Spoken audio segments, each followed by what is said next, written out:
Assalamualaikum warahmatullahi wabarakatuh.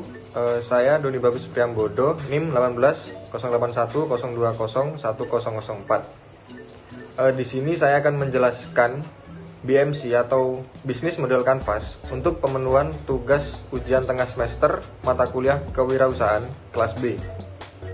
Yang selanjutnya saya akan menjelaskan produk BMC saya. Produk BMC saya adalah Overthinker Helper. Overthinker Helper ini adalah sebuah produk jasa yang berfungsi sebagai tempat untuk orang-orang yang merasa overthinking untuk bercerita atau berkonsultasi, yang nantinya akan diberikan sebuah solusi atau penyelesaian oleh jasa kami ini. Untuk jasa kami ini akan dilakukan melalui sebuah aplikasi yang berbasis online.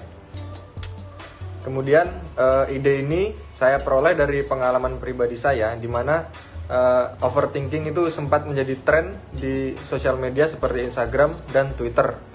Kemudian juga ide ini juga saya dapat dari WhatsApp story teman-teman saya, di mana mereka sering memposting postingan bahwa mereka sedang overthinking.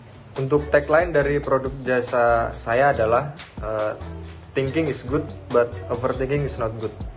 Di mana tagline ini berarti berpikir itu baik, tapi berpikir secara berlebihan itu tidak baik karena bisa memberi dampak yang buruk bagi kesehatan.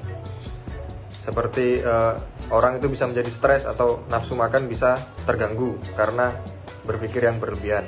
Dan ini adalah logo dari produk jasa saya. Yang selanjutnya adalah BMC dari produk jasa ini. Untuk poin yang pertama itu value proposition. Itu ada 3. Yang pertama itu sebagai tempat untuk konsultasi bagi orang yang merasa overthinking. Kemudian yang kedua itu privasi aman terjaga. Yang ketiga, pelayanan bisa dilakukan kapanpun dan dimanapun. Untuk poin yang kedua itu ada customer segment. Customer segment yang kami sasar ini adalah semua kalangan, kecuali anak kecil. Kemudian poin yang ketiga adalah channel atau sistem distribusi. Untuk sistem distribusi dari produk jasa ini itu bisa melalui sosial media, kemudian yang kedua melalui mulut ke mulut. Untuk poin yang keempat adalah customer relationship.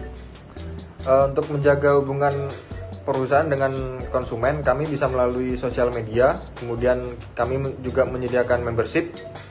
Yang ketiga adalah call center. Kemudian untuk poin yang kelima adalah key activities.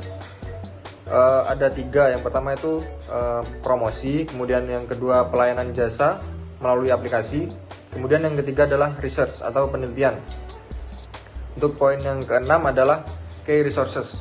Itu ada 4. Yang pertama itu mitra dengan psikologi dan psikiater, kemudian yang kedua aplikasi, yang ketiga internet, kemudian yang keempat itu kantor atau gedung.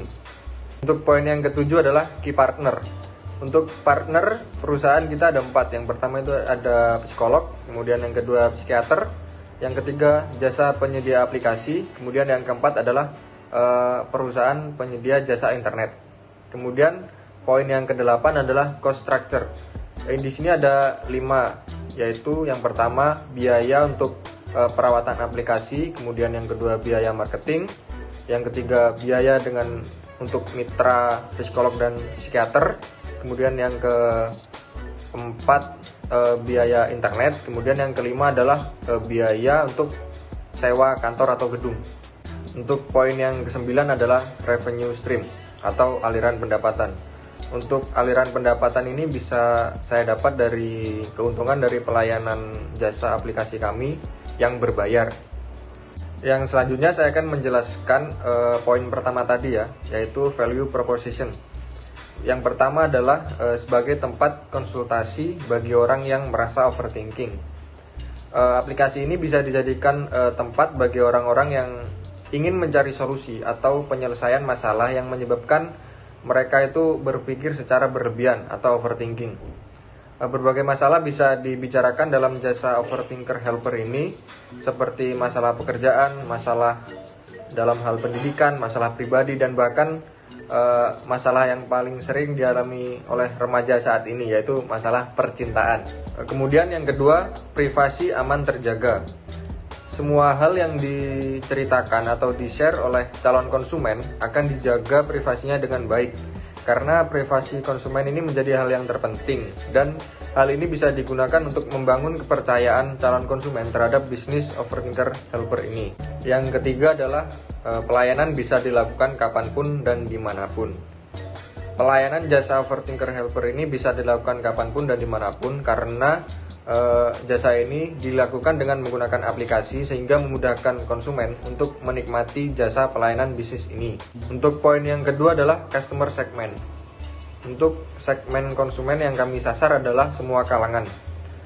Jasa overthinker helper ini bisa digunakan oleh semua kalangan, baik remaja maupun orang tua, ekonomi menengah ke bawah maupun ekonomi menengah ke atas.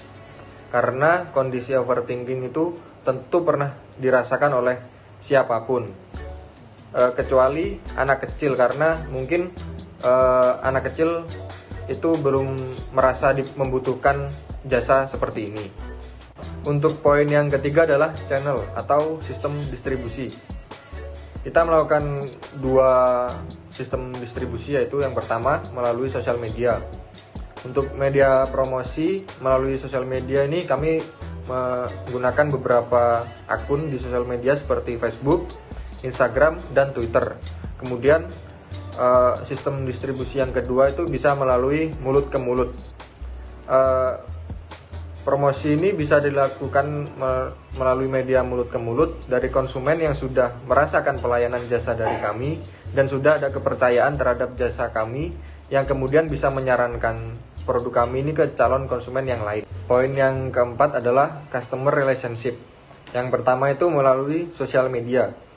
Untuk menjaga hubungan bisnis dengan konsumen itu, kami menggunakan sosial media seperti Facebook, Instagram, dan Twitter agar para konsumen itu lebih mudah untuk berinteraksi dengan kami di luar aplikasi jasa ini. Kemudian yang kedua adalah melalui adanya membership. Kami memberikan 3 pilihan member untuk para konsumen, yaitu Silver, Gold, dan Platinum. Semakin tinggi tingkat member konsumen, tentunya biayanya akan semakin mahal, tapi juga diimbangi dengan beberapa hak istimewa atau pelayanan yang lebih baik tentunya. Kemudian yang ketiga adalah melalui call center. Kami juga menyediakan call center untuk memudahkan para konsumen yang ingin berinteraksi dengan kami tapi tidak memiliki akun sosial media. Interaksi itu bisa berupa kritik, saran, dan pertanyaan seputar pelayanan jasa ini. Poin yang kelima adalah key activities. Untuk aktivitas yang pertama adalah promosi. Seperti yang sudah dijelaskan pada bagian channel atau sistem distribusi tadi, bisnis kami ini melakukan promosi melalui sosial media dan melalui media mulut ke mulut. Kemudian yang kedua adalah pelayanan jasa melalui aplikasi. Aktivitas utama dari bisnis ini adalah pelayanan jasa yang dilakukan melalui aplikasi, yang nantinya bisa di-download oleh konsumen melalui platform penyedia aplikasi di smartphone, Windows maupun di macOS. Yang ketiga adalah penelitian atau research. Aktivitas penelitian ini bermaksud untuk meneliti masalah apa saja yang sering diceritakan atau di-share oleh konsumen dan bagaimana cara penyelesaian masalah-masalah tersebut. Poin yang keenam adalah key resources. Yang pertama itu mitra psikolog dan psikiater. Sumber daya utama dari bisnis ini adalah para psikolog dan psikiater, karena nantinya mereka yang akan membantu untuk mendengarkan apa yang ingin disampaikan oleh konsumen, dan mereka juga yang akan membantu menyelesaikan masalah para konsumen tersebut. Kemudian sumber daya yang kedua adalah aplikasi overthinker helper, karena pelayanan jasa overthinker helper ini akan dilakukan secara online melalui aplikasi. Kemudian sumber daya yang keempat adalah internet. Karena aplikasi overthinker helper ini adalah aplikasi online, tentu akan dibutuhkan koneksi internet yang lancar dan terbaik agar kami bisa tetap terhubung dengan para konsumen. Sumber daya yang keempat adalah kantor atau gedung, yang tentunya menjadi pusat tempat kegiatan dari jasa overthinker helper ini. Untuk poin yang ketujuh adalah key partner. Untuk partner yang pertama itu adalah psikolog dan psikiater, karena mereka yang akan membantu pelayanan jasa dari bisnis overthinker helper ini. Kemudian yang kedua adalah pihak yang bisa membantu membuat aplikasi overthinker helper ini, karena jasa ini akan dilakukan melalui aplikasi yang berbasis online. Kemudian yang ketiga adalah perusahaan penyedia jasa internet. Karena bisnis ini akan dilakukan secara online, maka kami akan membutuhkan koneksi internet yang terbaik untuk pelaksanaannya. Untuk poin yang ke-8 adalah cost structure.